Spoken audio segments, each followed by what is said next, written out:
On to stage 2 of the Dauphiné.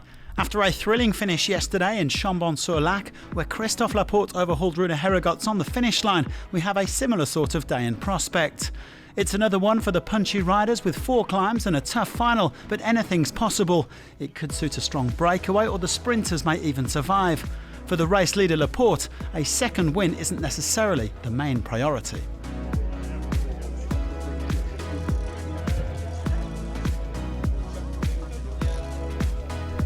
Oui, ça peut être une chance pour moi, mais ça va dépendre aussi des autres équipes. On n'est pas la seule équipe au départ et l'objectif était de gagner la première étape, c'est fait. Maintenant, on va voir comment ça va se passer. On se concentre surtout sur Jonas, mais bien sûr que s'il y a un sprint et que je suis là, je vais essayer.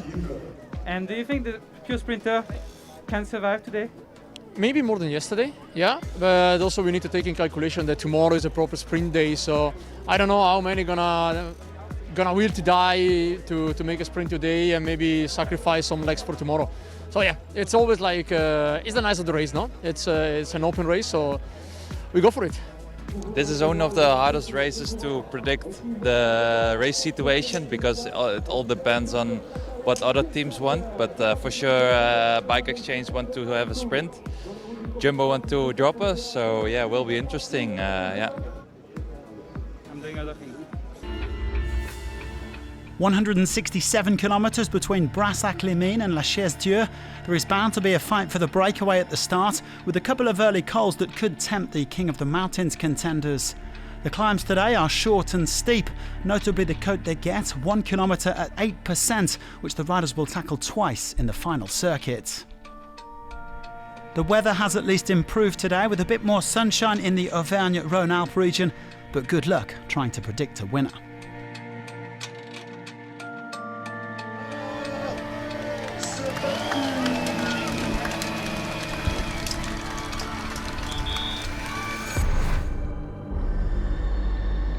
Well, just before hitting that first loop around La Chaise-Dieu, the peloton caught the man in the polka dot jersey. Donovan Grandin had got into the breakaway and picked up 4 points on the first 2 climbs, ensuring he would stay top of the mountains classification for at least another day. SOUDAL Quick-Step and JUMBO-VISMA working to keep the remaining escapees on a tight leash, with Astana Kazakhstan also lending a hand. That's because there was a strong group of 6 riders out front. Victor Campenaerts, the former hour record holder, Nos Peters, a stage winner at the Tour de France in 2020, Pierre Latour and Kenny Elissonde, both stage winners at the Vuelta a España. Breakaway regular Jonas Gregar was also in there, along with the Italian youngster Andrea Piccolo.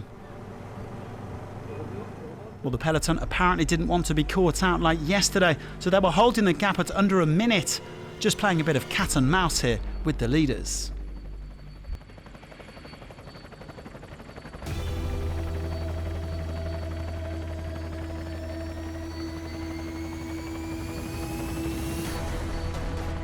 The pace proved too much for some riders though, as they began to struggle with cramp. Grandin apparently paying for his efforts over these first 2 days. A few minutes later, Latour also cramped up and was dropped from the breakaway. And the next man who needed a bit of a stretch was Dries Devenants, after putting in a big turn on the front of the main bunch for SOUDAL Quick-Step.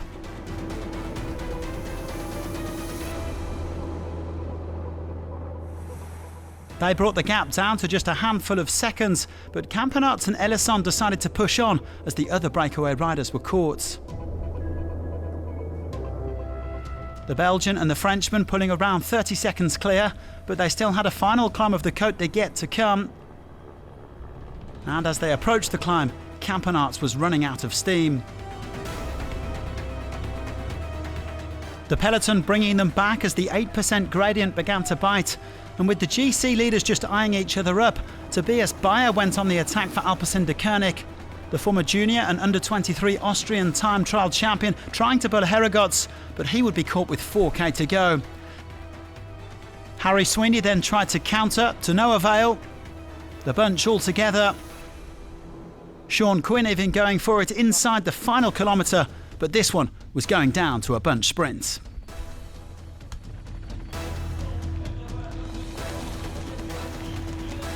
Laporte gets set. They're all on the wheels. Van Gils is also there on his wheel as a big attack. Richard Carapaz. Carapaz strikes right-hand side. Carapaz goes for glory. Laporte is there. He doesn't have the legs. Julian Alaphilippe! Julian Alaphilippe wins the stage.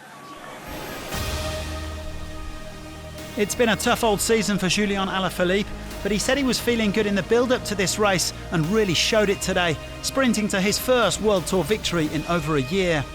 The former two-time world champion taking his third win at the Dauphiné after stages in 2018 and in 2019. Alaphilippe also won the Fourn Ardèche Classic back in February, but beating this field at this race is bound to boost his confidence before the Tour de France in the summer.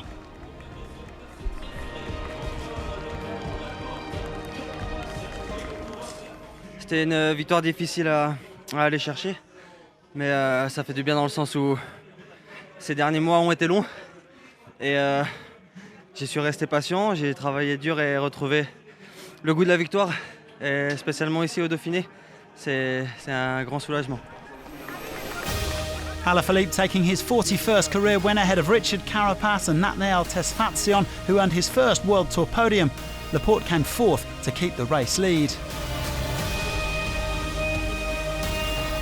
The two French riders are now level on time at the top of the overall standings. Carapaz goes third ahead of Herregods, with most of the overall favourites sitting 10 seconds back. Laporte also stays on top in the green jersey classification. He is 11 points clear of Maxime Van Gils, with Alaphilippe going up to third. Grandin is still the king of the mountains ahead of Latour, but they might need a breather tomorrow after battling those cramps today.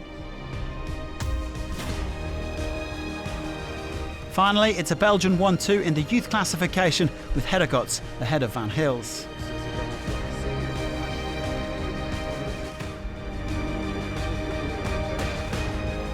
Dylan Groenewegen and Sam Bennett both ran out of gas today, but they will have another opportunity in Tuesday's third stage, which looks nailed on for the sprinters. At 194 kilometres, it's the longest outing of the week, but Christophe Laporte should hold on to his yellow and blue jersey before Wednesday's time trial. Thanks very much for watching, and do join us again tomorrow.